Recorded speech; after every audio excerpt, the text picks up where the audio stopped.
देखो एल्केन में पहले कुछ हम बात जानेंगे। इसमें एल्केन में हमेशा जो कार्बन होता है उस कार्बन कार्बन के बीच में हमेशा सिंगल बॉन्ड पाया जाता है, पहला बात है। दूसरा बात है, इसका जब भी आईपीएसी नाम लिखते हैं तो आल्क के रूप में लिखा जाता है। आल्क का मतलब जहाँ जाओ नेटर चालू करके आ जाए 2 मिनट लगे, ये भी दौड़ ले या कार्बन की संख्या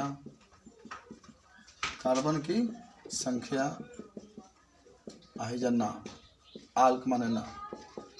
आज मुझे बताओ, तुम और इधर बैठते तो अच्छे से दिखाई देता, यहाँ बैठ जाते था, वहाँ बैठ जाते, मैंने ऐसे देखो जहाँ स्पष्ट दिखाई देता। हाँ, कार्बन एक पीछे बैठे हो, कहाँ दिखाई दे रहा होगा? मेथ कार्बन एक होता है तो मेथ हम लोग आते याद है तुम लोग। जब वो 2 होता है तो एथ, 3 के लिए प्रो, 4 5 6 7 8 9 10। 4 का बताओ क्या होता है? 4 का बताओ सब लोग। ब्यूट।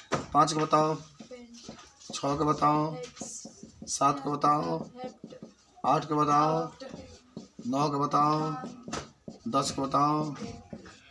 सब लोग को याद होना चाहिए, ठीक है? माने हम इसलिए पढ़ा रहे हैं कि आप टैलेंट हो जाए जल्दी से। तनी कमल यहाँ तक पहुँच पाएंगे कि नहीं हम लोग?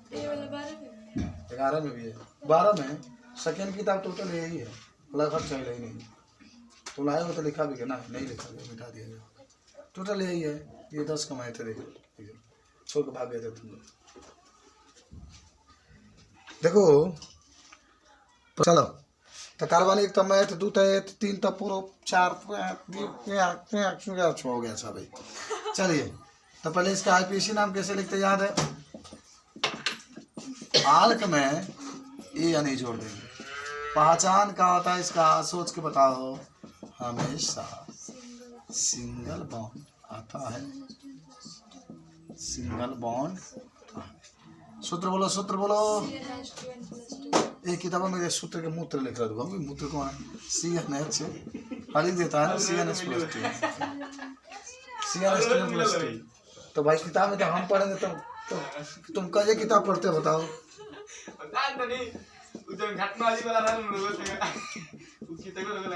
हाँ,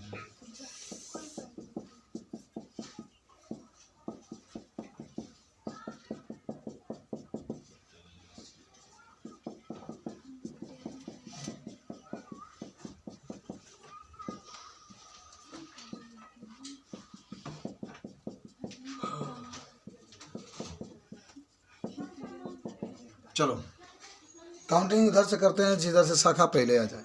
शाखा का मतलब जो नीचे लटका हुआ, ये वाला हिस्सा चाहिए, ये वाला हिस्सा चाहिए आपका। कार्बन की सबसे लंबी श्रृंखला चुनते हैं हम लोग आईपीसी नाम के लिए। किधर से काउंटिंग करेंगे इसको? इधर, इसको किधर से भी कर सकते हैं।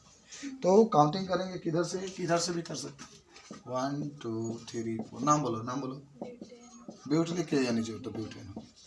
इसका नाम बोलो 1 2 3 4। क्या नाम होगा? 2 मेथिल, 2 मेथिल। शाखा ग्रुप में है ना। जब एक कार्बन होगा, सब लोग समझो, जब एक कार्बन होगा तो मेथिल। इसमें कुछ करना थोड़ा है, जब एक कार्बन नीचे होगा मेथिल। देखो ध्यान से, जब ऐसा महसूस है 2 कार्बन दिया गया तो एथिल, जैसे आप देख रहे हैं शाखा के रूप में। शाखा के रूप में होता है तो हमेशा एल्किल के रूप में लिखते हैं। एक कार्बन तो मेथिल, 2 रहेगा तो एथिल, 3 रहेगा तो प्रोपिल, 4 रहेगा तो ब्यूटिल। और मेन श्रृंखला को एल्केन के रूप में लिखते हैं।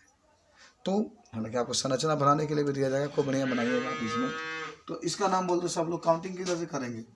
इधर से भी करिए, 1 2 3 4 5। हाँ इधर लिखेंगे नहीं, ब्यूटेन 4 है ना इसमें। इसका देखो 3 पर एथिल है ना, 3 एथिल हेक्सेन, 3 हेक्टेन हेक्सेन। तो नोट कर लो इसको जल्दी से।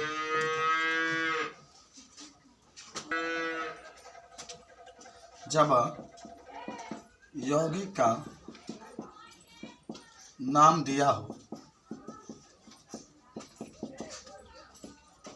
तब संरचना बनाना, संरचना बनाना, सूत्र लिखना। देखो पहला कह दिया कि 2-मेथिल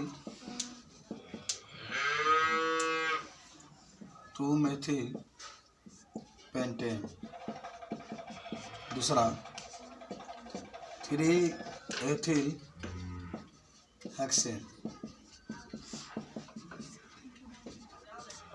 2-प्रोपिल हेप्टेन। क्या बना सकते हैं इसकी संरचना बताइए। मेन चैन क्या होगा, मेन चैन यहाँ से होगा, ये वाला हिस्सा जो पेंटेन देखना, ये बात खत्म।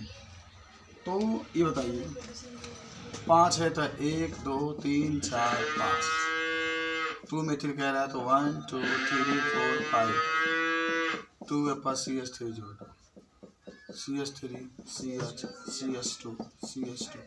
अच्छा बीच में हमेशा ना CH2 ही लिखते हैं, ये रूल कहता है। ये देवता लोग कहला सब लोग मिलके कि देवता लोग कहला, विष्णु भगवान कहलन कि हमेशा बीच में CH2 जोड़ना। नारद जी कहलन कि जब भी आप कहीं शाखा के साथ जुड़ेंगे तो ये अच्छे रहना चाहिए, समझ रहे हैं। पार्वती जी लिखी कि हमेशा किनारे पर CH3 होना चाहिए। सुपनेखी आयल तो कलश की हमेशा सिंगल बाडी होना चाहिए। हाँ बोलिए क्या कर रहे थे, समझ में आया। अब आइए हेक्सेन हो गया। चलो हेक्सेन के लिए 1 2 3 4 5 6, 3 पर जोड़ दो, 1 2 3 4 5 6 या C2H5। तुम लोग लगा सपने क्या करना लगा था, जाने शीशा में देख लेना, बन जाएगा। ठीक है, लिख के लगाना है, मैं लिख देता हूँ यहाँ पे जल्दी। स्त्री जनन तंत्र के बारे में हम लोग पढ़ेंगे। पहले सुनो, स्त्री जनन तंत्र का मुख्य अंग क्या होता है, अंडाशय। जगह पुरुष के क्या होता है, पुरुष के वृषण तने के चित्र देख लो बाबू, खूब बढ़िया से पहले। हाई स्त्री के आगे वाला पोर्शन के हिस्सा, माने हाई आगे वाला योनि, सबसे आगे वाला हिस्सा होता है जो दिखाई देता है, योनि जो दिखाई देता है आगे वाला हिस्सा योनि है। इसके ऊपर ग्रीवा होता है, सब गर्भाशय ग्रीवा होता है। हाई ये अंडाशय देख रहे हैं ना, जो त्रिभुज के आकार के दिखाई देता है उसको गर्भाशय कहते हैं, गर्भाशय। यही में लइका रहता है, 9 महीने शादी जब होता है गोंद निकल जाता है, किसमें रहता है, गर्भाशय में रहता है। इसमें है देखो फैलोपियन नलिका है, जिनमें है ना दिख रहे हैं ना, तो ये फैलोपियन नलिका है, दोनों फैलोपियन नलिका में ना आइए अंडाशय है, आइए अंडाशय 2 अंडाशय होता है, जिनमें 2 परिश्रम हम लोग बोलते हैं। भगवान ने कहा कि तुम्हारे पास 2 रहेगा तो उसके बाद 1 रहेगा, उसको भी 2 बनाते हैं, 2 बना दिए। कौ बना दिए, 2 बना दिए, तो 2 बना दिए।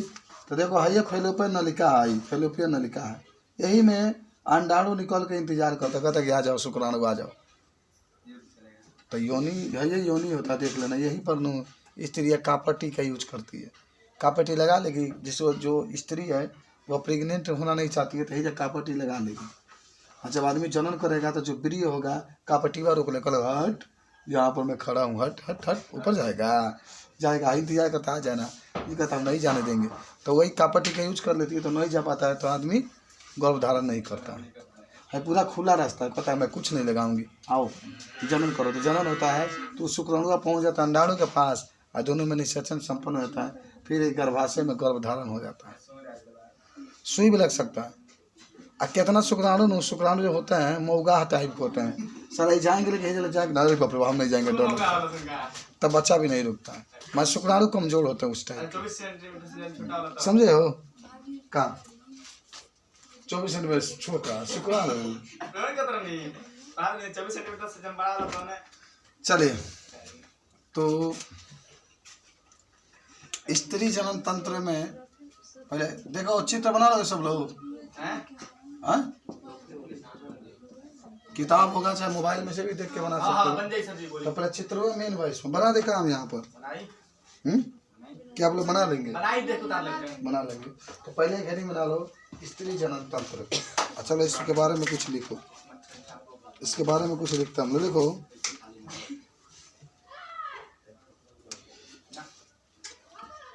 स्त्री में जनन के मुख्य अंग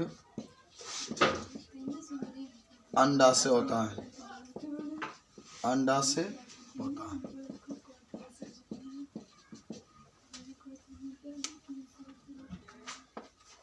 तो स्त्री को भी जनन अंगों के निम्न भाग में बांटते हैं। पहला प्राथमिक जनन अंग, कल पूरा पूछेंगे। ये तो कल के दिन भी है, व्रत वाला दिन। अब व्रत में ये सब पूछा जाता है, तो कल आप लोग तैयारी करके आइएगा, ठीक है। प्राथमिक पूरा याद होना चाहिए रजत बाबू। प्राथमिक जनन अंग, या इसी को हम लोग कहते हैं मुख्य जनन अंग। क्या होता है मालूम है स्त्री का मुख्य जनन अंग? अंडाशय, ओवम कहते हैं अंग्रेजी में इसे, अंडाशय। क्या कहते हैं? अंडाशय। देखो पहले हम इसके बारे में कुछ जाने। What is a ovum? जो स्त्री होती है उसमें मुख्य जनन अंग अंडाशय होता है। स्त्री में अंडाशय एक जोड़ी पाई जाती है। यह श्रोणी गुहा में गर्भाशय के दोनों ओर स्थित होती है। अभी चित्र देखे थे ना, तो जो गर्भाशय होता है, गर्भाशय के दोनों तरफ ये दोनों अंडाशय उपस्थित रहते हैं। गर्भाशय के दोनों अंडवाहिनी के पीछे नीचे की ओर स्थित होते हैं और मिसोबेरियम द्वारा ब्रिक के पीछे देह भीति से जुड़े होते हैं। ब्रिक के पीछे होते हैं, किडनी जो है ना उसके पीछे ये उपस्थित होते हैं। प्रत्येक अंडाशय अंडाशयी स्नायु द्वारा गर्भाशय से तथा अंडाशयी फ्रिम्बी द्वारा अंडवाहिनी से जुड़ा रहता है। अंडाशय में परिधि की ओर ग्राफियन पोटिका होती है, जोना के फेलोपियन नलिका कहते हैं, ट्यूब कहते हैं, जिनमें अंडाणु का निर्माण होता है। और ये अंडे एस्ट्रोजन या फॉलिकल एस्ट्रोसिमिस एच के प्रभाव से उत्पन्न होते हैं। क्या जाने कि प्राथमिक जनन अंग की बात करेगा, या कोई पूछ दे कि स्त्री जो होती है उसमें मुख्य जनन अंग का होता है, तो आप कहेंगे अंडाशय होता है। इसकी संख्या कितनी होती है? 2 होती है। ये गर्भाशय के दोनों ओर स्थित होते हैं। ये जो ब्रिक होता है, ब्रिक के पीछे स्थित होता है, और इसी में फेलोपियन नलिका पाया जाता है। और इसी फेलोपियन नलिका में अंडाणु का क्या होता है? निर्माण। तो पहले लिखते हैं कुछ बात इसमें। देखो अंडाशय स्त्री का मुख्य जनन अंग होता है। अंडाशय स्त्री का मुख्य जनन अंग होता है। यह एक जोड़ी पाया जाता है। एक जोड़ी का मतलब 2, यह एक जोड़ी यानी 2 पाया जाता है। और यह गर्भाशय के दोनों ओर स्थित होता है। यह गर्भाशय के दोनों ओर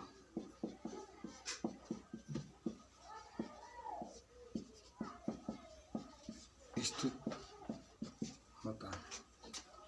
यह गर्भाशय के दोनों ओर स्थित होता है। इसका निर्माण बारी बारी से होता है ना?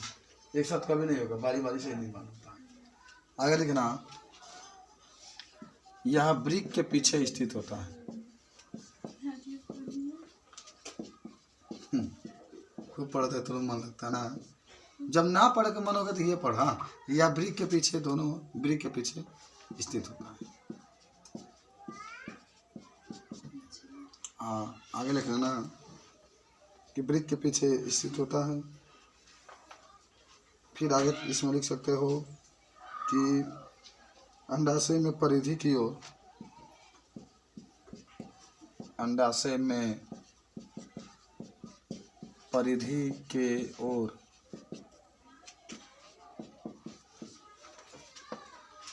ग्राफियन पुटिकाएं होती हैं।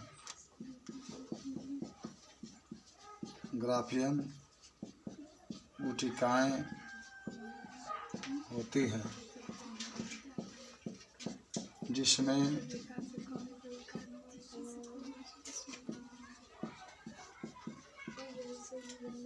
अंडाणु का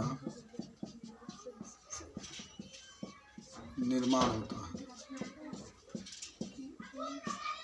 जिसमें अंडाणु का निर्माण होता है। यह अंडाणु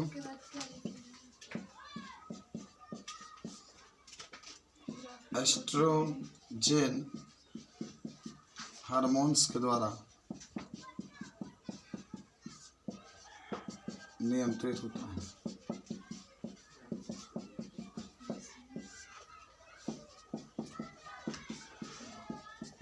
देखो जल्दी से। ये तो प्राथमिक जनन अंग था ना। अब लिख लो सहायक जनन अंग।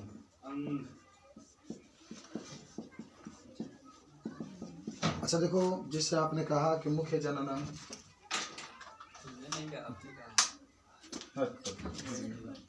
इसलिए सहायक जनन अंग के बारे में भी आप कहेंगे। जरा देखिए, अगर मैं कहूँ कि सहायक जनन अंग में का होगा, तो पहले एगो फेलोपियन नलिका हुए रहेला, उ नहीं अंडाणु बनेगा ही नहीं।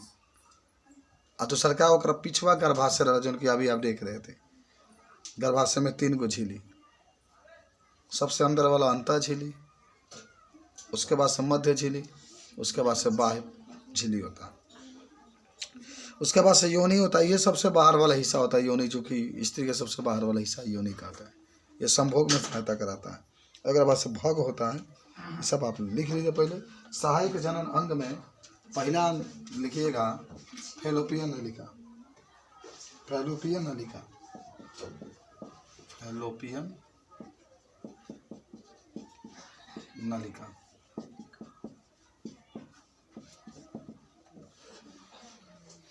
देखो, फेलोपियन नलिका स्त्री जनन अंग का सहायक अंग होता है।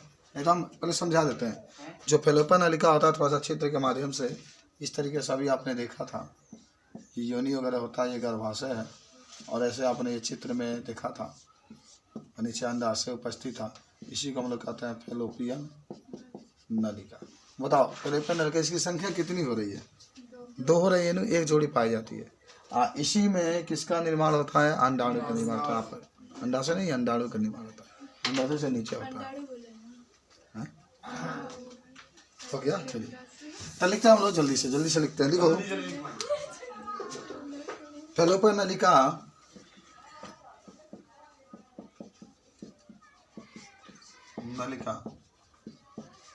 स्त्री जनन अंग का सहायक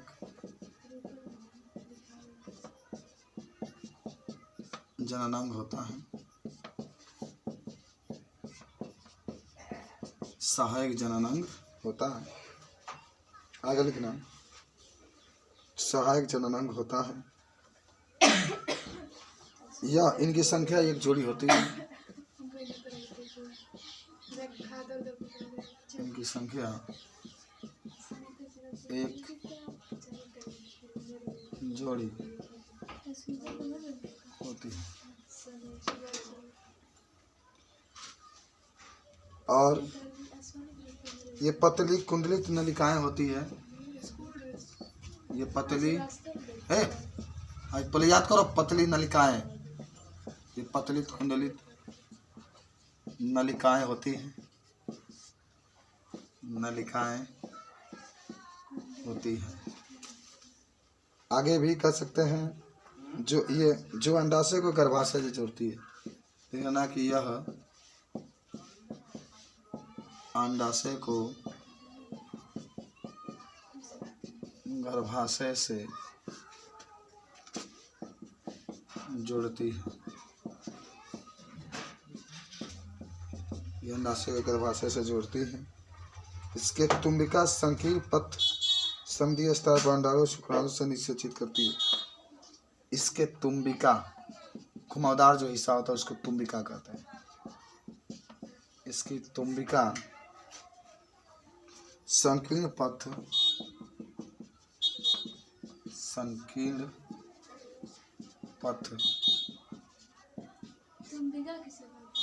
जैसे नलिया जनबान हूँ, जहाँ ऐसे घूम जाता है, जैसे नलिया घूम गया, तो इसी को तुम्बिका कहते हैं। संकीर्ण पथ पर, संकीर्ण पथ संधि स्थान पर लिखना, स्थान पर संधि पर अंडाणु और शुक्राणु से निषेचन होता है। अंडाणु और शुक्राणु का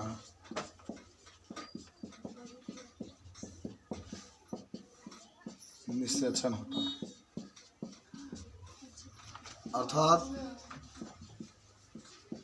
निषेचन की क्रिया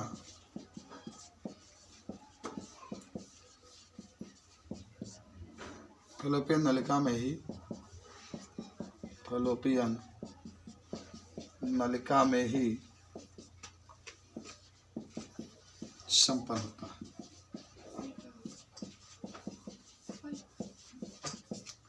जरूर आप याद रखना। प्रश्न पूछा जाता है कि स्त्री में जो जनन की क्रिया संपन्न होती है, निषेचन की क्रिया संपन्न होती है, कहाँ संपन्न होती है, तो कहाँ कहेंगे। ये 1 नंबर का क्वेश्चन हमेशा जिंदगी। गर्भाशय तो स्त्री में बड़ी जरूरी होता है। गर्भाशय जो होता है स्त्रियों में बहुत जरूरी होता है। गर्भाशय जो होता है एक थैलीनुमा संरचना होता है, ऐसी में भ्रूण का विकास होता है। गर्भाशय देखे कि नहीं, क्या आता है देखो, यही गर्भाशय है। देखिए यही, ये जो अंदर वाला हिस्सा होता है।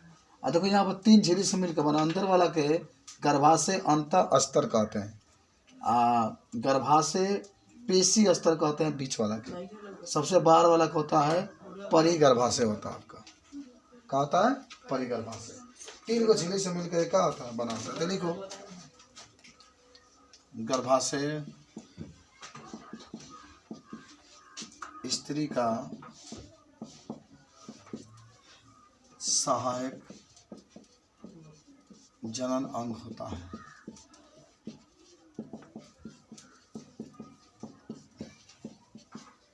यह एक थैलीनुमा संरचना होता है, इसी में भ्रूण का विकास होता है।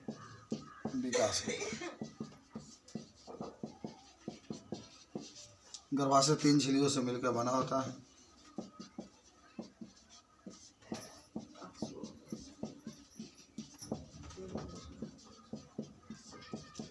गर्भाशय 3 झिल्लियों से मिलकर बना होता है। सबसे अंदर की झिल्ली को हम लोग गर्भाशय अंत अस्तर कहते हैं। जिसे क्या होता है कि गर्भाशय का थोड़ा सा मैं चित्र बनाना चाह रहा हूँ कि मान लीजिए कि ये गर्भाशय है, इस तरीके से ये गर्भाशय। तो सबसे अंदर जो झिल्ली होता है इसको हम लोग कहते हैं गर्भाशय अंतः अस्तर। जो ये वाला सेकेंड झिल्ली होगा तो इसको हम लोग कहते हैं गर्भाशय पेशी स्तर। गर्भाशय पेशी स्तर। सबसे बाहर वाला जो होता है गर्भाशय परिगर्भाशय। तो 3 झिल्लियों से मिलकर बना होता है। तब तो नाम तो जान ही गए ना, पहला लिख लेना, लिख देते हैं, मिटा दें, बना लोगे। हाँ बना लेंगे। सबसे अंदर वाला का नाम तो देख ही रहे हैं ना, हाँ बना। क्या कहते हैं, अंतः गर्भाशय। चलो इनमें खाली लिख देते हैं। पहला होता है गर्भाशय अंतः अस्तर, गर्भाशय बाहर की झिल्ली को परिगर्भाशय। और दूसरा होता है गर्भाशय पेशी स्तर। तीसरा परिगर्भाशय। ये आता है ना गर्भाशय के बारे में लिखने के लिए, तो बता दीजिएगा भाई कहाँ पाया जाता है गर्भाशय अंतः स्तर। ये सबसे अंदर की झिल्ली होती है, लिख लेना। यह गर्भाशय के अंदर की झिल्ली है।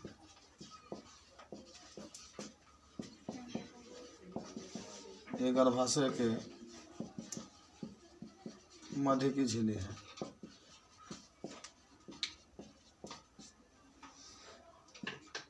यह गर्भाशय के सबसे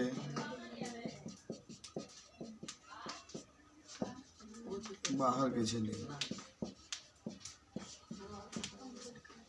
नोट कर लो इसके जल्दी।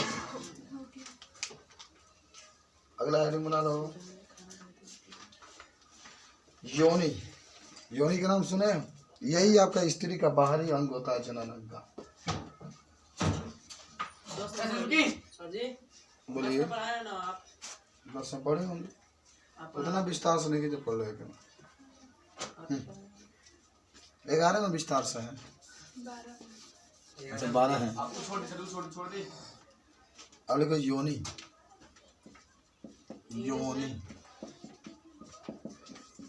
जो कि यही अंग होता है ना, सबसे बाहर पाया जाता है। कौन? योनि। यो वैगाइना कहा जाता है, योगाना इसको कहा जाता है। लिख लो, यह स्त्री जनन का सबसे बाहरी भाग होता है।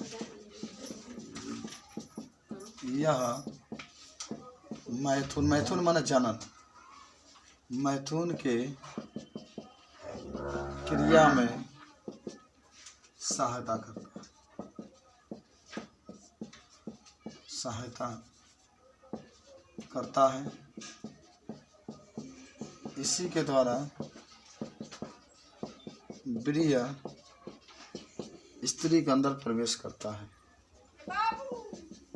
स्त्री के अंदर प्रवेश करता है।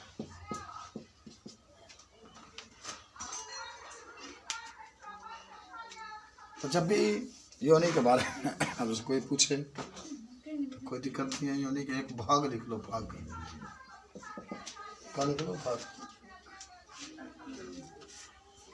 भाग को अंग्रेजी में कहते हैं हम लोग बुल्बा, बुल्बा, बुल्बा। देखो जो भाग होता है ये मानवीय मादा के बाह्य जनन अंगों के सामूहिक रूप को भाग कहते हैं। माने जौन जितना बाहरी अंग होता है ना,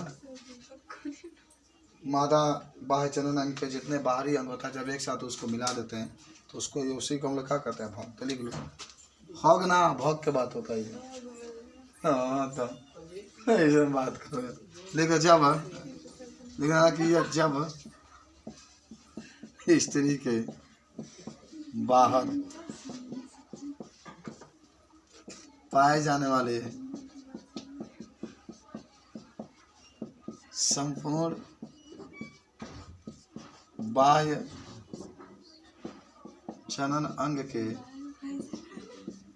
बाह्य जनन अंग के भाग को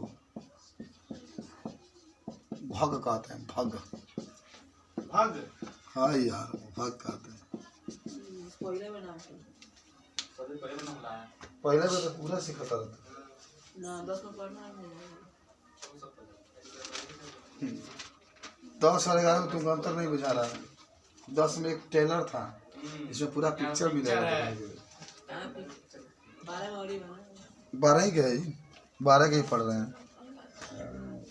12 का फिजिक्स, 12 का केमिस्ट्री, 12 का बायोलॉजी। पढ़ा देने का अब फिजिक्स पढ़ाना है।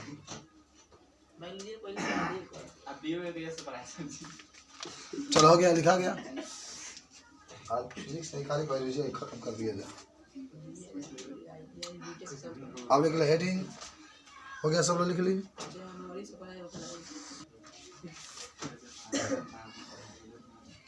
स्त्री में पाए जाने वाले सहायक जनन ग्रंथियां। देखो ध्यान से, कौन की ग्रंथियां पाई जाती है? 2 ग्रंथि पाई जाती है, बार्थोलिन ग्रंथि, स्तन ग्रंथि। स्तन बड़ा जरूरी होता है। इसके बाद से वही टॉपिक भी है, देख लीजिए। नहीं भी शायद पलट के देखिए किताब, नहीं क्या किताब। अब उसी में आएगा चूचक। देखिए चूचक का पहले हमने पढ़ेगा, पहले चूचक, बार्थोलिन ग्रंथि। कल हम पूरा पूछे तो बताने के लिए तैयार है आप लोग। ग्रंथि का अंग्रेजी में क्या कहते हैं? बार्थोलिन। तो बाथरूम क्या करते हैं?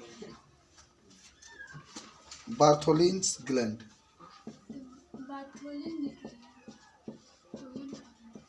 कैसे कह नहीं जौन बोल तूने लिखी। क्या हुआ? देखो लिखे तो है, वही तो क्या है? देखो मलाशय और वेस्टिब्यूल के बीच स्थित होता है। वेस्टिब्यूल मलाशय माने जहाँ पर लैट्रिन वाला दरवाजा होता है वही जहाँ, और वेस्टिब्यूल के बीचवा में रहता है। कार्य क्या होता है इसका, यह चिपचिपा द्रव स्रावित करता है जो मैथुन में सहायता करता है। इनाय नहीं तो रगड़ खा के खत्म हो जाएगा। लिख लो, यह मलाशय और हाँ घसीटा चलिए अगर आ रही तो मलाशय और वेस्टिब्यूल, ये लिखा था देख के लिखा है मत करो, वेस्टिब्यूल के बीच में लैट्रिन बा, लैट्रिन है वेस्टिब्यूल कोई नहीं पावला, हाँ बीच पाया जाता है। जल्दी लिखो 5 बजने वाला है। बीच पाया जाता है। यह चिपचिपा द्रव स्रावित करता है। यह चिपचिपा चिपचिपा चिपचिपा चिपचिपा द्रव स्रावित करता है जो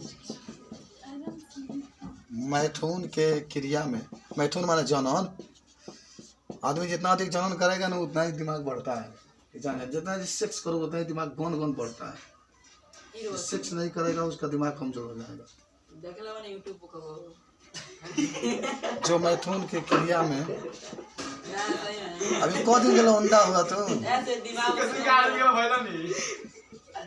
तो इसी से अंदाजा लगा लो कि अभी तो 11 पढ़ रहे, 11 पढ़ लिए, 12 पढ़ लिए, BSc 3 साल पढ़ लिए, MSc पढ़ लिए, B.Ed कर लिए, C.Ted कर लिए, टेट कर लिए, तब तक क्या लगता है तारा का लगता है सब बिना मैंने ऐसे ही कह रहे हैं, झूठ तुम्हें थोड़ा बोलेंगे। अभी तो 11 में हो। अष्टम ग्रंथि, अगर मैं बात कहूंगा तो उसको गलत सिद्ध करने में सोचना पड़ेगा तुमको।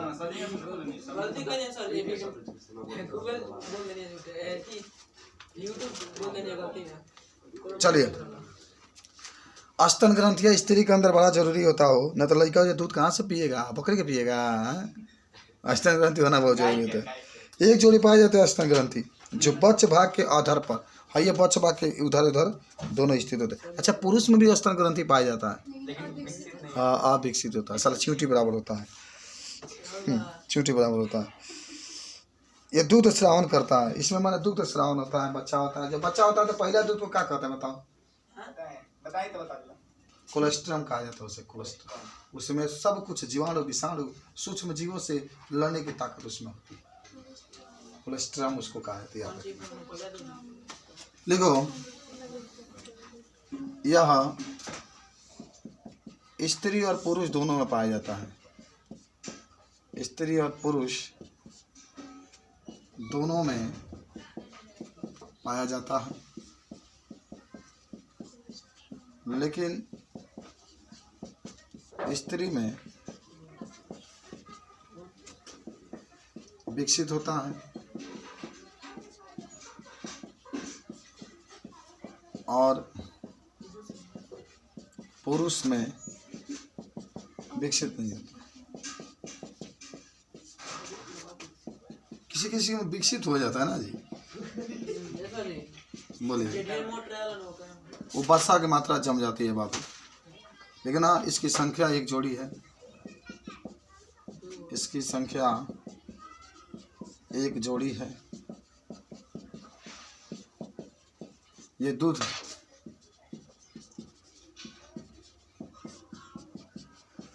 श्रावण में या दूध स्रावित में सहायता करती है।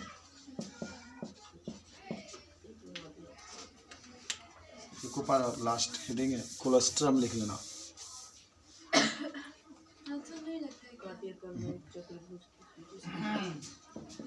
महंगा वाला है कोलेस्ट्रम। बच्चा हो गया मान लो, किसी का भी हो सकता है, ये स्त्री का ही होगा, पूरा योगदान पुरुष का होता है। अच्छा देखो एक बात बता दें, ये प्रक्रिया न रहे, आप पढ़ रहे हैं आज याद कर लेना एक चीज़ को, तो आने वाला टाइम में आप क्या बनेंगे ये कोई नहीं जानता।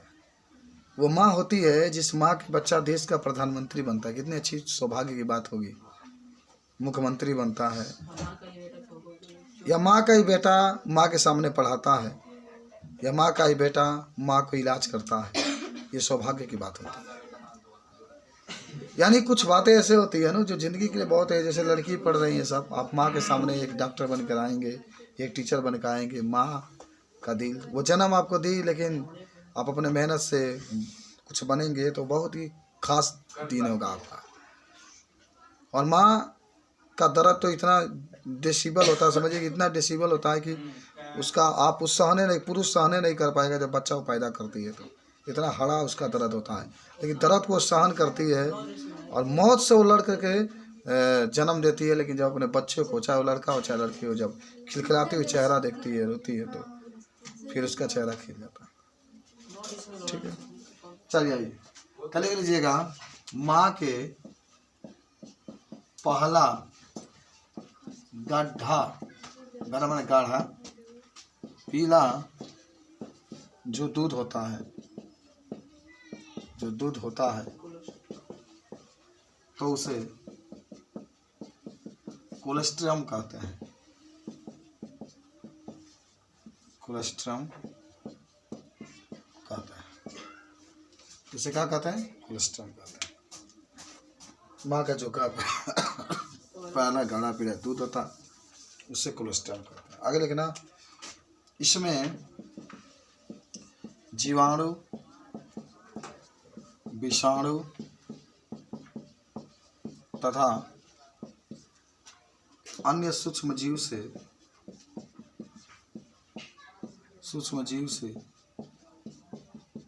उत्पन्न होने वाले